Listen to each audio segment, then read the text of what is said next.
Hello everyone, welcome to our YouTube channel Dream Labasna Aspire to Achieve. In today's prelims dose, we are going to discuss a very important topic for prelims, that is position of Rajya Sabha in comparison to Lok Sabha. Video काफ़ी interesting रहने वाली है, आप लोग last तक देखना और फिर एक मैं इस पर क्वेश्चन भी पूछूंगा, उसको आप लोग अटेम्प्ट करना। और अगर आपने हमारे चैनल को अभी तक सब्सक्राइब नहीं किया है तो please subscribe it. Now coming to our topic, Rajya Sabha की कॉन्स्टिट्यूशनल पोजीशन को 3 एंगल से स्टडी किया जा सकता है। पहला है जहाँ पे राज्यसभा का स्टेटस जो है वो लोकसभा के इक्वल है। दूसरा एंगल जहाँ पे राज्यसभा का स्टेटस लोकसभा से अनइक्वल है। और तीसरा एंगल जो है जहाँ राज्यसभा की स्पेशल पावर्स जो कि लोकसभा के पास नहीं होती हैं। अब फर्स्ट ऑफ ऑल हम लोग बात करेंगे equal status with Lok Sabha. Rajya Sabha के किन किन पॉइंट्स पे लोकसभा के इक्वल स्टेटस है, तो पहला है वो ऑर्डिनरी बिल्स। दोनों ही हाउसेस ऑर्डिनरी बिल्स को इंट्रोड्यूस कर सकते हैं और उनको पास करवा सकते हैं। दूसरा पॉइंट है कॉन्स्टिट्यूशनल अमेंडमेंट बिल्स। इसको भी किसी भी हाउस में यानी कि लोकसभा या राज्यसभा में इंट्रोड्यूस किया जा सकता है और पास करवाया जा सकता है।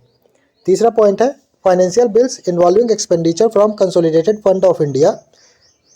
वो फाइनेंशियल बिल्स जिनका खर्चा जो है वो कंसोलिडेटेड फंड ऑफ इंडिया पे आता है, उनको राज्यसभा या लोकसभा दोनों हाउसेस पास कर सकते हैं। और अगला पॉइंट है election and impeachment of president. उसके बाद है making recommendation to the president for the removal of chief justice and जजेस of supreme court and high courts, chief election commissioner and CAG. CAG हो गया, चीफ जस्टिस ऑफ इंडिया हो गया, supreme court के जज या हाई कोर्ट के जजेस हो गए। इनके रिमूवल के लिए प्रेसिडेंट को कोई भी हाउस रिकमेंडेशन दे सकता है, यानी कि लोकसभा और राज्यसभा दोनों हाउसेस रिकमेंडेशन दे सकते हैं और इनमें इन दोनों हाउसेस का स्टेटस जो है वो इक्वल है। अगला जो पॉइंट है वो है approval of ordinances issued by president. President जो ऑर्डिनेंसेस इशू करता है उनको अप्रूवल देने का स्टेटस जो है वो लोकसभा और राज्यसभा दोनों का इक्वल है। प्रेसिडेंट जो है वो इमरजेंसी डिक्लेयर करते हैं या प्रोक्लेम करते हैं किसी भी राज्य में, या नेशनल इमरजेंसी, फाइनेंशियल इमरजेंसी, कोई सी भी इमरजेंसी हो गई तीनों में से, तो उनको अप्रूव करने का भी दोनों हाउसेस के पास इक्वल स्टेटस होता है। अगला है selection of ministers including prime minister. इसमें भी दोनों हाउसेस का इक्वल ही स्टेटस है।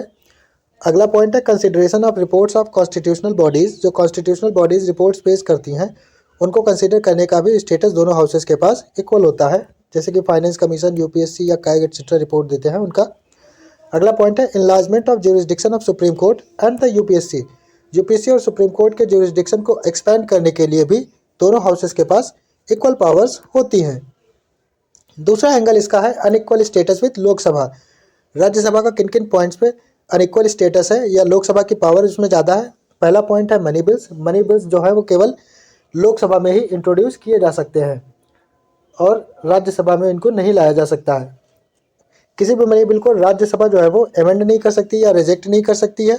ये सिर्फ इतना कर सकते हैं कि किसी भी बिल को, ये जो मनी बिल होता है उसको 14 डेज़ के अंदर रिटर्न कर सकते हैं, अपने रिकमेंडेशंस दे सकते हैं उस पर, और फिर बाद में ये लोकसभा पे डिपेंड करता है कि वो उनके रिकमेंडेशंस को एक्सेप्ट करें या रिजेक्ट कर दें, या कुछ रिकमेंडेशंस को एक्सेप्ट कर लें या सारे रिजेक्ट कर दें, ये उनके ऊपर डिपेंड करता है। लेकिन उसके बाद में मनी बिल जो है वो पास हो जाता है। राज्यसभा का इतना उसमें रोल नहीं रहता है।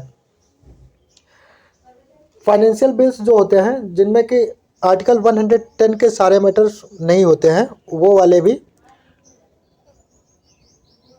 लोकसभा में ही इंट्रोड्यूस किए जा सकते हैं। फाइनेंशियल बिल के बारे में ऐसा होता है कि ये इंट्रोड्यूस सिर्फ लोकसभा में किए जा सकते हैं, लेकिन इनको पास करने का पावर दोनों हाउसेस के पास इक्वल होता है।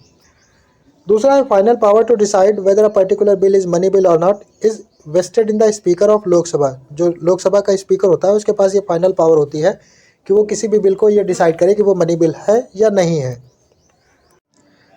अगला जो पॉइंट है जिसमें राज्यसभा के पास लोकसभा के इक्वल पावर नहीं होती है वो है जॉइंट सिटिंग का। इसमें जो जॉइंट सिटिंग होती है दोनों हाउसेस की, तो उसको प्रिसाइड करता है लोकसभा का स्पीकर। राज्यसभा का बस मेंबर्स जो होते हैं वो उसमें पार्टिसिपेट करते हैं। स्पीकर जो होता है वो लोकसभा का होता है, उसका प्रिसाइड करता है। अगला जो पॉइंट है Lok Sabha with greater number wins the battle in a joint sitting. जब जॉइंट सिटिंग होती है तो जो हमारी लोकसभा है उसकी स्ट्रेंथ राज्यसभा से ज़्यादा है और इसीलिए लोकसभा ही जॉइंट सिटिंग में अगर वोटिंग होती है तो उसका बैटल जीत जाती है। कुछ एक एक्सेप्शनल केसेस होते हैं जिसमें जैसे कि अगर जो गवर्नमेंट है उसकी कंबाइंड स्ट्रेंथ लोकसभा और राज्यसभा में ज़्यादा ना हो तब अपोजिशन जीत जाता है, वरना हमेशा लोकसभा ही जीतती है। अगला जो पॉइंट है जिसमें राज्यसभा को इक्वल पावर नहीं मिली है वो है बजट के बारे में। बजट को राज्यसभा केवल डिस्कस कर सकती है, उस पर ये वोट नहीं कर सकता है डिमांड फॉर ग्रांट पर। अगला जो पॉइंट है वो है resolution for the discontinuance of national emergency can be passed only by Lok Sabha. Rajya Sabha जो है वो किसी भी इमरजेंसी को ख़त्म करने का रेजोल्यूशन पास नहीं कर सकती है, ये पावर सिर्फ लोकसभा के पास है। Rajya Sabha can not remove the council of ministers. Rajya Sabha जो है वो काउंसिल ऑफ मिनिस्टर्स को भी रिमूव नहीं कर सकती है, ये पावर सिर्फ लोकसभा के पास है। वो लोग नो कॉन्फिडेंस मोशन पास करते हैं, अगर वो पास हो गया तो फिर काउंसिल ऑफ मिनिस्टर्स को रिजाइन करना पड़ जाता है, जबकि राज्यसभा के पास ऐसा कोई पावर नहीं है।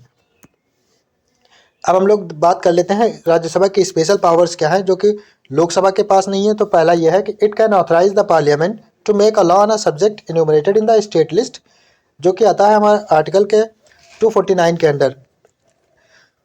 राज्यसभा के पास ये पावर स्पेशल है कि वो पार्लियामेंट को स्टेट लिस्ट में जो भी सब्जेक्ट हैं उन पर लॉ बनाने के लिए ऑथराइज कर दे।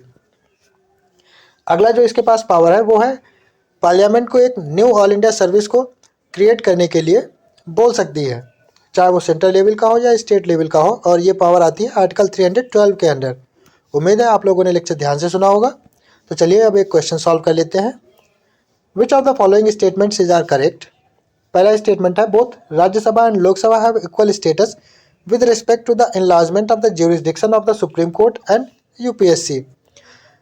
राज्यसभा और लोकसभा दोनों का स्टेटस जो है वो यूपीएससी और सुप्रीम कोर्ट के ज्यूरिसडिक्शन को इनलार्ज करने के मामले में इक्वल है। दूसरा स्टेटमेंट है speaker of Lok Sabha presides over the joint sitting of both the houses. दोनों हाउसेस की जब जॉइंट सिटिंग होती है तो उसको प्रिसाइड करता है लोकसभा का स्पीकर। तीसरा स्टेटमेंट है a resolution for the discontinuance of national emergency can be passed in any house of parliament. National emergency अगर लगी हुई हो हमारी कंट्री में तो उस टाइम में अगर उसको ख़त्म करना है तो ये जो इसका रिजोल्यूशन आएगा वो किसी भी हाउस से पास हो सकता है। जो हमारा अगला स्टेटमेंट है वो है Lok Sabha can authorise the parliament to create new all India services common to both centre and state. जो हमारा लोकसभा है वो पार्लियामेंट को ये ऑथराइजेशन दे सकता है कि वो नई ऑल इंडिया सर्विस को क्रिएट करें जो कि कॉमन हो दोनों सेंटर और स्टेट्स के लिए। Select the correct option. पहला ऑप्शन है only one statement is correct. दूसरा ऑप्शन है only two statements are correct. And third option is only 3 statements are correct. And fourth option is all statements are correct. आप लोग अपना answer comment section में दीजिएगा, जिसका answer सही होगा मैं उसे लाइक कर दूंगा। Thanks for watching our video and please subscribe our channel and share with your friends to keep studying, stay blessed, have a good day ahead.